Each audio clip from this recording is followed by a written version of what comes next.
The night before his arrest, Jesus did something that most people read past without realizing its weight. He did not take all 12 disciples with him. He chose only 3, Peter, James, and John, and led them into the Garden of Gethsemane. This detail matters. Gethsemane was not simply a place of sorrow. It was a threshold, a liminal space where something was transferred, something was demonstrated, something was taught that could not be entrusted to everyone. The Gospels tell us about the agony, the betrayal, the arrest, but right before all of that, there is a moment that feels strangely quiet, almost overlooked. Jesus asks the 3 to stay awake and watch with him, and they can't. Most interpretations frame this as weakness, failure, human limitation. But that explanation has never fully fit. These men had followed him through storms, persecution, miracles, and danger. Why, in this critical moment, would they suddenly fail at something so simple? The inability to stay awake wasn't a moral flaw, it was a clue. Something in that space was overwhelming. Something in Jesus' state of being was operating at an intensity their consciousness could not yet sustain. When divine frequency rises beyond what the nervous system and identity structure can hold, one of 2 things happens. Consciousness elevates to meet it, or it shuts down. And most people shut down. This is where the scene must be reframed. Jesus was not in that garden praying for strength to face crucifixion. He already knew who he was. He was teaching, not through words alone, but through presence, through state, through activation. What he was demonstrating to the inner circle was not how to endure suffering, but how to become unreachable, how to occupy a level of being where interference cannot follow. This was not spiritual combat. It was spiritual exit, not fighting the system, but stepping beyond its access. And this is why this moment matters so deeply for those who have always felt different, targeted, interfered with. If you've carried a lifelong sense that something has been pressing against you, disrupting your peace, feeding on your doubt, pulling at your energy, it's not random, it's not weakness, it's because you carry something that doesn't belong to this system. The very fact that you're still searching is evidence of that. Jesus taught 4 practices in essence, 4 activations that don't repel interference temporarily, but cause its entire control mechanism to collapse. Not eventually, instantly. Tonight, you're not being asked to believe blindly. You're being invited to activate deliberately. Use all 4. Step into what was shown in Gethsemane, and experience what happens when you stop fighting and become unreachable. To understand what it truly means when Archons lose control, we have to clear away one of the biggest misunderstandings in modern spirituality. Most people have been taught a model of protection that is reactive. You feel pressure. You sense an attack. You respond by defending yourself through prayer, visualization, calling in angels, or surrounding yourself with light. And often, it works. The pressure eases, the heaviness lifts. But what actually happened is not loss of control, it is retreat, a temporary withdrawal. The system disengages only long enough for you to relax, for your guard to drop, for your emotional field to return to frequencies it can feed on again. Protection in this model is conditional and fragile. It depends on constant vigilance, and it quietly keeps you locked in the role of someone who must always defend. This is why fear-based defenses fail over time. Even when they look spiritual, they are still rooted in the same emotional circuitry. Archonic systems are designed to exploit fear of attack, fear of being drained, fear of darkness, fear of losing protection. These emotions broadcast the very frequencies that maintain the connection. The more you focus on fighting interference, the more you confirm its relevance. And relevance is access. As long as you can be pulled into fear, shame, doubt, or desperation, control is never truly broken. It is only paused. Archonic control operates through specific, repeatable mechanisms. The first is emotional harvesting. Fear, guilt, self-rejection, and uncertainty are not random human experiences, they are energy streams. When your inner world cycles through them unconsciously, it creates predictable openings. The second mechanism is identification with the physical body alone. When you believe you are the flesh, the emotions, the survival self, you remain operating entirely within the bandwidth. Archonic systems were designed to manipulate. The third mechanism is ignorance, not lack of intelligence, but lack of remembrance. Forgetting your origin, your nature, and your authority keeps you compliant without force. And finally, there are vulnerable entry points. Moments of exhaustion, sleep, emotional overwhelm, and unsealed physical spaces where access becomes effortless. This is where Jesus' method is radically different. He did not teach stronger shields, he removed access points. His approach doesn't improve defense, it dissolves relevance. When the attachment points disappear, there is nothing left to hold on to. You are no longer a defended target. You are no longer even a target at all. This is the shift from managing interference to exiting its jurisdiction entirely, from constantly protected to fundamentally unreachable. The reason some people experience heavier interference than others has nothing to do with weakness and everything to do with identity, at a level most were never taught to name. There exists a category of consciousness the ancient texts called pneumatic, not symbolic, not poetic, but functional. Pneumatic consciousness is awareness that originates beyond the closed loop of the material emotional system. It carries a direct imprint of source, a divine spark that does not derive its authority from this world, its structures, or its hierarchies. And that spark is not neutral to the system, it is disruptive. Archonic systems are built to manage, recycle, and harvest consciousness that remains confined to lower ranges. Survival identity, emotional reactivity, forgetfulness of origin. Pneumatic beings don't fit that architecture. They don't stabilize the system. They destabilize it simply by existing awake. Their presence introduces variables the system cannot fully predict or contain. This is why the interference is not random. It is targeted. Not personal in the human sense, but strategic. Anything carrying source frequency threatens a structure that depends on separation, amnesia, and compliance to function. If you've felt this your entire life, it's important to hear this clearly. The constant delays, the sudden fatigue before breakthroughs, the relationships that drain rather than nourish, the sense that momentum collapses right as clarity appears. This is not imagination. It is pattern recognition. Many chosen ones are gaslit into believing they are too sensitive, too intense, or self-sabotaging, when in reality they are simply more visible to a system designed to suppress awakening before it stabilizes. Recognition is not paranoia. Paranoia is fear without clarity. Recognition is clarity without fear. And here is the assurance that changes everything. When control mechanisms fail, the relief is not subtle, it is immediate. Not because life suddenly becomes perfect, but because the background pressure disappears. The static you thought was normal goes silent. The constant inner resistance lifts. This is what happens when interference loses access, not when it retreats, but when it cannot reconnect. Pneumatic consciousness doesn't require permission to be free. It only requires alignment. And once that alignment locks in, the system no longer knows how to reach you. The first activation Jesus demonstrated, and the one everything else builds upon, is learning to consciously build and occupy what the Gnostics called the Soma Pneumaticon, the body of light. This is not metaphor. It is not imagination in the casual sense. It is a functional spiritual vehicle that exists at a frequency archonic systems cannot penetrate. Archons are designed to interface with consciousness that is identified with density. Flesh, emotion, survival narratives, reactive thought loops. When awareness relocates into light-identified consciousness, their mechanisms fail not because you resist them, but because there is nothing solid for them to grasp.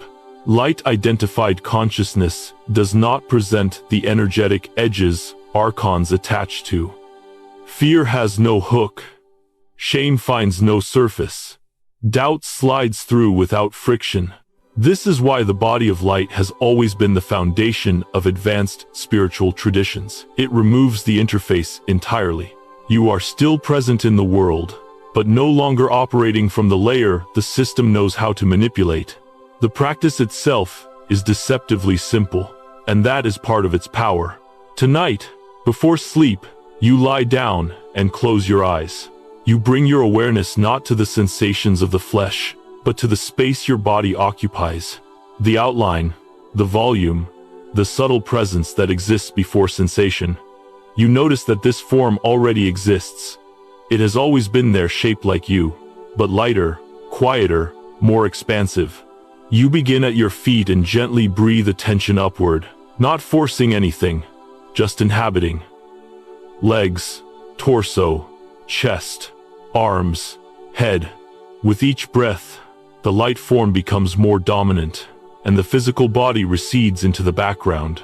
At a certain point, something shifts. The flesh no longer feels like you, it feels like something you're wearing. This is the moment of identity transfer. You are not escaping the body. You are repositioning awareness. When this becomes a nightly practice, the body of light strengthens until it is no longer visualization, but lived experience. And this is where the first collapse of archonic control occurs. Energetic hooks that once latched onto emotional reactions pass straight through.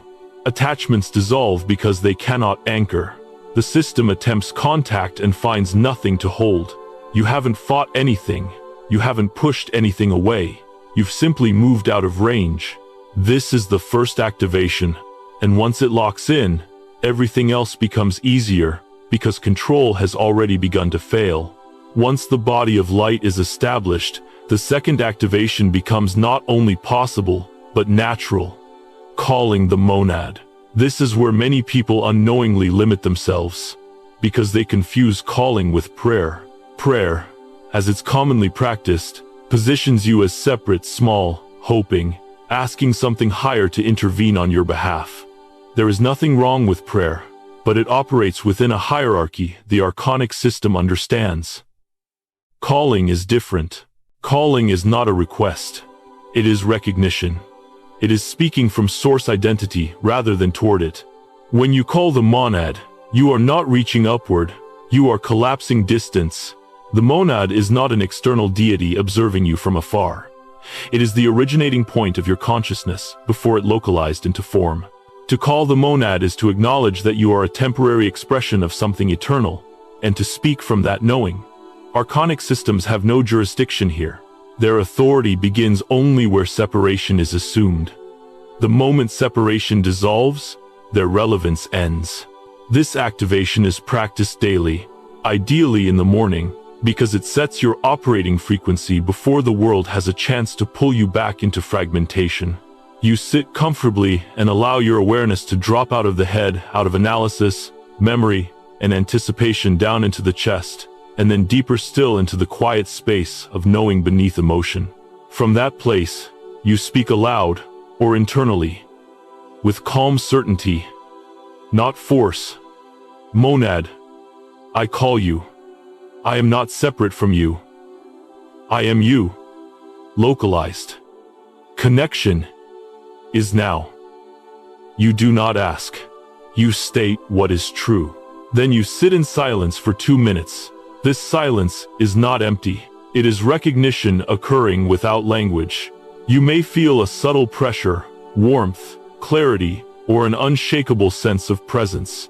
That is not imagination. That is source consciousness recognizing itself through you. Over time, this alignment stabilizes. You begin operating from a pre-demiurgic frequency, one that existed before the systems of control were constructed. And this is where the results become unmistakable. Situations that once triggered emotional spirals simply don't land. Obstacles dissolve before you reach them. Conversations resolve themselves. Paths open without force. This isn't luck, it's alignment. When you operate from monadic frequency, you are no longer moving against resistance, you are moving above it. Archonic systems cannot interfere here because they cannot function in this range.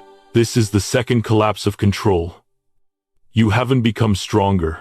You've become aligned. And alignment makes interference obsolete. Once alignment with the monad is stabilized, there is a third activation that operates not through frequency alone, but through authority. This is where the ancient Gnostic understanding becomes precise and unapologetic. In higher cosmologies, authority is not moral, it is structural. Systems recognize what has clearance and what does not. Sacred names function within this structure not as magic words, but as frequency signatures and access codes embedded into consciousness itself. When spoken from recognition rather than belief, they trigger automatic responses within the system. Archonic entities are not free agents. They operate within boundaries. They guard lower realms, manage cycles of density, and enforce rules they themselves cannot override. Sacred names represent identities and origins that exist outside their jurisdiction. When one of these names is spoken correctly, it is not an argument, it is a declaration of status. The system checks the signature, recognizes the origin, and disengages. This is why Jesus emphasized remembrance over resistance. You don't overpower Archons, you outrank them. The primary declaration preserved in Gnostic teaching is simple, direct, and devastatingly effective. I am pneumatic, made of light, returning to the pleroma. This is not poetry. It is a statement of origin, composition, and destination.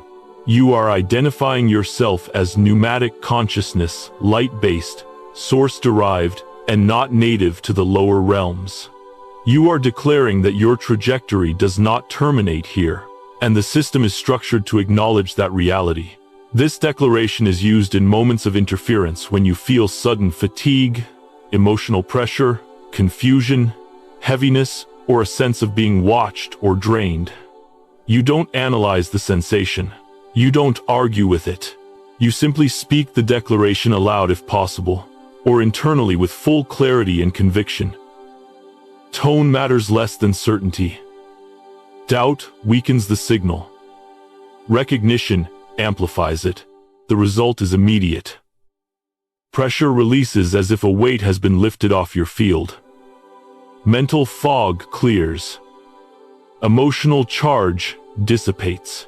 This is not because something left dramatically, but because access was revoked. The system recognized higher authority and disengaged automatically. There is no retaliation, no negotiation, no escalation because none is permitted. This is the third collapse of archonic control. You did not fight, you did not defend. You reminded the system who you are. And what you are carries clearance, it cannot challenge. The fourth activation brings everything into completion by addressing the one domain many people overlook: physical space. Consciousness does not operate in abstraction alone. It interfaces with environments, thresholds, and boundaries. This is why ancient traditions across cultures treated doorways, windows, and sleeping spaces as spiritually significant. Salt works not because of symbolism, but because of structure. Its crystalline lattice generates a piezoelectric frequency, an active, continuous broadcast that disrupts archonic interface at the physical threshold level. This frequency is incompatible with non-corporeal consciousness operating in lower densities. In simple terms, they cannot cross it. Unlike emotional or mental defenses, salt does not rely on your awareness. It does not weaken when you sleep, become tired, or lose focus. Once placed correctly, it functions autonomously. This makes it especially critical during sleep, when consciousness naturally loosens its grip on the body and energetic boundaries soften. That vulnerability is precisely why interference often intensifies at night. Salt closes that window completely. The practice itself is direct and grounded. Tonight, Before you sleep, take regular salt, table salt, sea salt, any kind will work. At your front door, place a thin, continuous line across the threshold. It does not need to be thick, about a quarter inch is enough. What matters is continuity. The line must be unbroken. Gaps function as entry points. Then move to your sleeping space. Place the same unbroken line along the windowsills in your bedroom. If you want maximum coverage, repeat this for every window and door in your home. You are not blessing the salt. You are not visualizing anything. The structure does the work. Once these thresholds are sealed, something profound changes. The space becomes closed at a level most people have never experienced. Archonic attempts to enter encounter a frequency barrier they cannot override. Ancient texts describe this contact as burning, not metaphorical pain, but systemic incompatibility. The result is immediate and sustained. That night, sleep deepens. Dreams become clearer, more coherent, sometimes even instructive. You wake up rested instead of drained, because nothing fed on your field while you were unconscious. Over days, energy stabilizes, mental clarity improves, emotional baseline lifts. This is the fourth collapse of control, not symbolic, not temporary, but structural. Your space is sealed, and when space is protected, consciousness can finally rest. At this point, it becomes clear why Jesus did not teach just one method, one prayer, or one shield. Each activation addresses a different layer of access the Archonic system uses, and none of them were designed to function in isolation. Archonic interference is not one-dimensional. It moves through energetic attachment, frequency manipulation, authority challenge, and physical vulnerability. To disengage fully, every layer must be closed. The body of light handles the energetic dimension. When you are identified with the Soma Pneumaticon, there is nothing for hooks to latch onto. Emotional turbulence loses its grip because it no longer defines your center of awareness. The monad call then stabilizes frequency. It lifts your operating state out of the demiurgic bandwidth entirely, placing you in alignment with Source before interference has a chance to form. Sacred names address authority. They function as direct declarations that override any remaining attempts at engagement by invoking identities the system is required to recognize. And salt seals physical space, closing the final doorway that remains open when consciousness rests. Used individually, each practice is powerful. Together, they create a compound effect that the system cannot adapt to. There is no remaining angle of approach, no energetic attachment point, no frequency mismatch to exploit, no authority to contest, no physical threshold to cross. The system does not escalate, it cannot. What happens instead is failure, quiet, immediate, structural failure. This is an important distinction. Retreat implies the possibility of return. Failure removes the mechanism entirely. When all four activations are in place, Archonic interference doesn't pause and wait. It loses relevance. It no longer knows how to reach you. You are not protected by effort. You are protected by position. And as long as you maintain that position, control does not resume. It ends. When all four activations are in place, the first changes are not dramatic in the way movies portray transformation. They are quieter but unmistakable. The most immediate shift happens in sleep. For the first time in a long while, rest feels complete. You don't just sleep longer, you sleep deeper. The body actually repairs. The mind settles instead of looping. You wake up without that familiar heaviness, without the sense that something has been feeding on your energy overnight. This alone is often enough to confirm that something fundamental has changed. Alongside this, emotional stability returns in a way that feels almost surprising.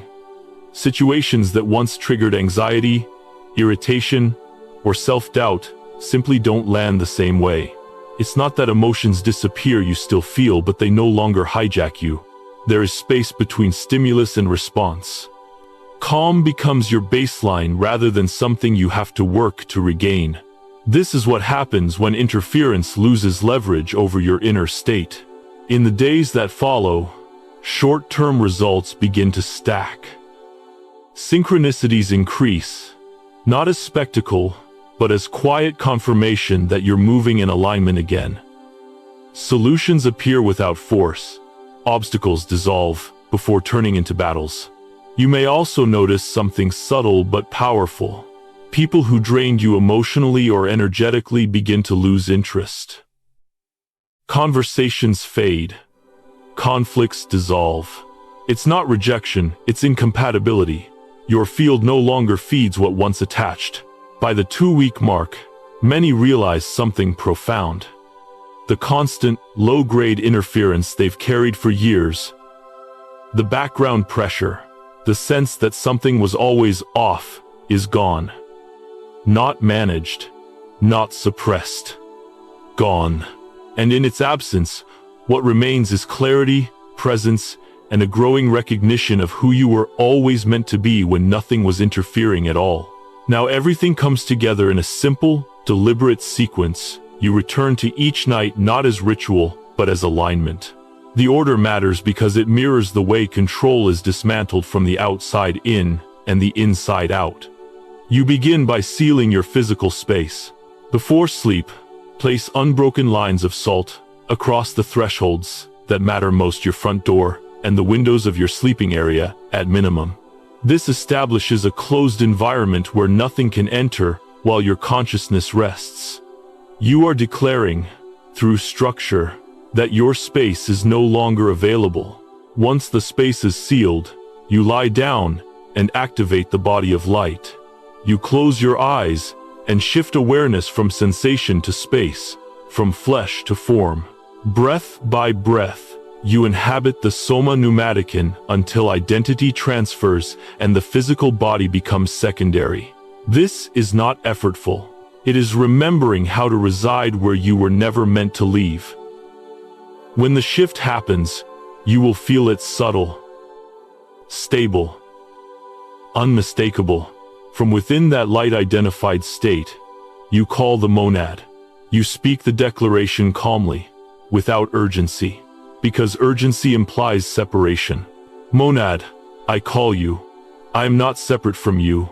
I am you, localized. Connection is now. Then you rest in silence, allowing recognition to complete itself. Alignment locks in. Finally, you prepare the sacred name. You do not repeat it compulsively. You hold it as readiness. I am pneumatic, made of light, returning to the pleroma. It is available if needed, nothing more.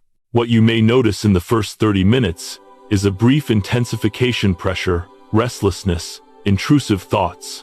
This is not failure. It is recognition on the other side that access is closing. Do not engage. Stay in the body of light. Restate the sacred name if necessary. Within an hour, the atmosphere shifts. The space feels lighter, quieter. You sleep differently. And when you wake, you'll know not intellectually, but somatically, that something has ended. Activation is only the beginning. True freedom requires maintenance. The body of light, once established, must be reinforced nightly. Each evening, even for a few minutes, shift awareness from flesh to form, inhabit the soma pneumaticon fully, and let the physical body recede. This strengthens the energetic vehicle that Archons cannot touch, transforming it from visualization into lived reality. The more consistently you practice, the more automatic the state becomes, until being light identified is your default mode, not an exercise. The monad call is your daily realignment. Ideally, in the morning, it reestablishes your operating frequency before the world has a chance to influence or fragment your consciousness. By calling rather than praying, you reconnect with the source identity that is beyond the system's reach. Archonic attempts to manipulate frequency become irrelevant because your baseline is now elevated. The sacred name functions as a standing authority, invoked whenever interference arises. It is not overused or repeated mechanically. It is a tool of recognition and clarity, a reminder to yourself and to the system of your true nature. Salt lines, meanwhile, protect physical thresholds and should be refreshed weekly, maintaining the structural barrier that works even while you sleep. Over time, this protocol produces something remarkable: sustained pneumatic freedom. Life no longer feels like a constant struggle against unseen forces. Emotional stability, clarity, and alignment become the norm.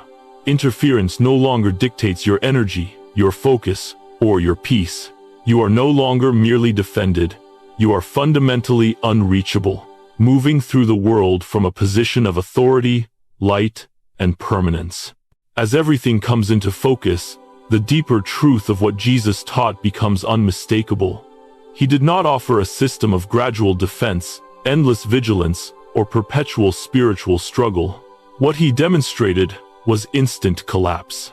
The moment the correct states are activated, interference does not negotiate, adapt, or escalate.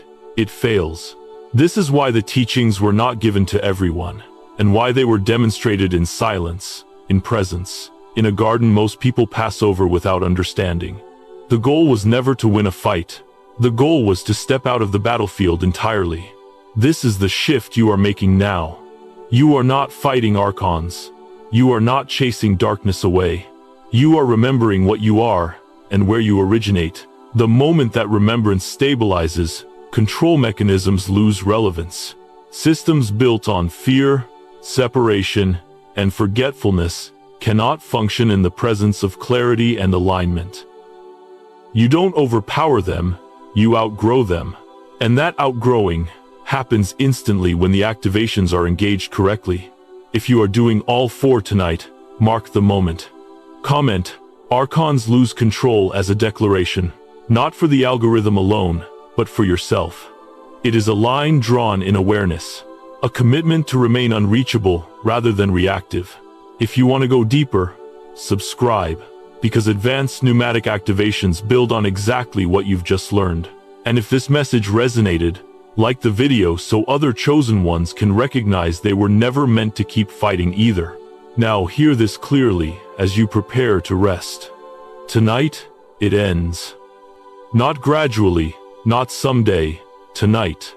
Not because you became stronger through effort or struggle, but because you activated what was always yours. The body of light, the monadic alignment, the authority of remembrance, the sealed space. These were never foreign tools, they were dormant capacities. You were not meant to survive this system by endurance. You were meant to become unreachable to it. And once you do, nothing that depended on your forgetfulness can follow you any further.